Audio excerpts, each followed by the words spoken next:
wait. Jen, congratulations. Ay, mamaya. Back to back ko. Hindi ako makapaniwala. Nanginginig pa rin ako hanggang ngayon. Gusto mo pasalamatan? Siyempre, yung Quantum Field. Taon-taon nilang kinukuha ako. Si Direk Dan, di ba?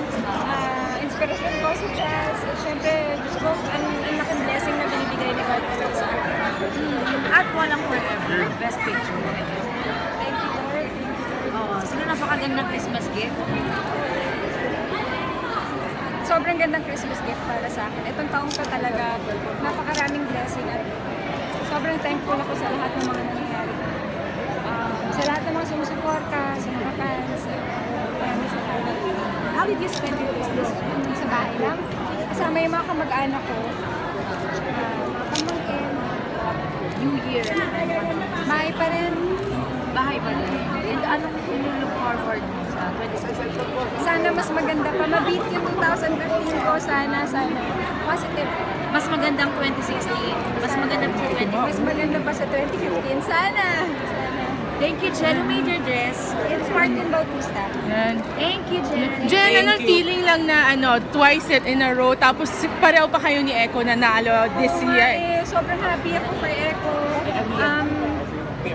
He deserves it. Sobrang deserving siya na manalo ng Best Actor. Happy ako. Feel so blessed and sobrang nanginginig pa rin ako hanggang ngayon. Hindi ko alam sasabihin ko. Jen, anong feeling na nagkaroon ng controversy sa MMFF bago naganap ang awards na? Sa totoo lang po, hindi ko pa po alam kung ano yung controversy. Hindi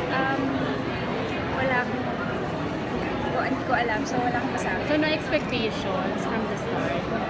No expectations? Walang expectations. Ayoko mag-expect. Mahirap kasi pag hindi na meet yung expectations, diba? So, mas mabuti ng God man na lang, diba? And now na pareho kayong nanalo ni Echo, is it possible na magsama kayo ulit for the part 2 or something? Wala nang part 2 eh. Kasi yung story, kasi parang paano mo itutuloy, diba? So, napanood nyo na ba? Sorry. Pero for other projects, are you willing to work with Echo? Of course. Oo naman. Magiging sobrang saya ako kapag nagtrabaho ko rin si Echo. Okay, so thank you, Jen. Thank you. Thank you, Jen. Thank you. Thank you.